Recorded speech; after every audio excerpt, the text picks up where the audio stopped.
En Occident, on croit de moins en moins en Dieu. Les églises se vident et avec elles disparaît un repère, un lien, quelque chose qui autrefois nous unissait. Alors un vide s'est installé, un vide spirituel et un vide de sens. Et forcément, il fallait bien le remplir. Aujourd'hui, ce vide est rempli par de nouvelles croyances et vous êtes bombardé chaque jour de slogans, des phrases qui sonnent profondes mais qui n'expliquent rien. Par exemple, si tu n'y arrives pas, c'est que tu n'es pas aligné, ton énergie attire tout ce que tu vis, celle-là je l'adore, si tu veux plus d'argent, élève ton niveau vibratoire. Si tu souffres, c'est que tu n'as pas encore guéri ton enfant intérieur, et ce que tu vis, tu l'as manifesté. Voilà le nouveau catéchisme moderne, je vous présente le New Age 2.0, le développement personnel version spiritualité TikTok. Les influenceurs qui hier encore posaient avec des montres de luxe et des supercars à Dubaï sont maintenant à Bali, tranquilles, pieds nus dans la jungle, à vous expliquer qu'ils ont trouvé la paix intérieure.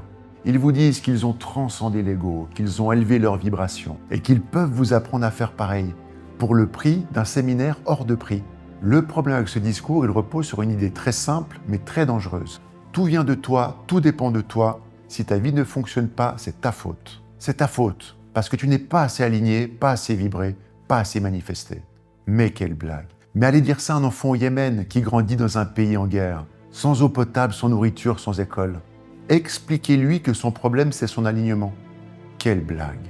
Allez dire à une mère en Haïti qui marche des kilomètres pour un bidon d'eau que si elle souffre, c'est parce qu'elle n'a pas encore guéri son enfant intérieur. Allez lui dire ça. Elle peut vibrer autant qu'elle veut, rien ne changera, parce que le puits est sec, parce que l'assiette est vide, parce que le monde autour d'elle s'effondre. Encore une fois, si croire à tout ça vous fait du bien, aucun problème. On a tous besoin d'espoir, de sens et de repères. Mais ce genre de discours devient dangereux quand il envahit tout, quand il fait croire que la plupart des problèmes viennent de l'intérieur, alors qu'ils viennent surtout de l'extérieur. Le monde va mal, les structures sont cassées, les inégalités explosent, le climat déraille, les futures générations vont hériter d'un terrain miné. Et pendant que certains méditent pour élever leur vibration, des millions de personnes n'ont même pas de quoi boire. Oui, travailler sur soi est essentiel.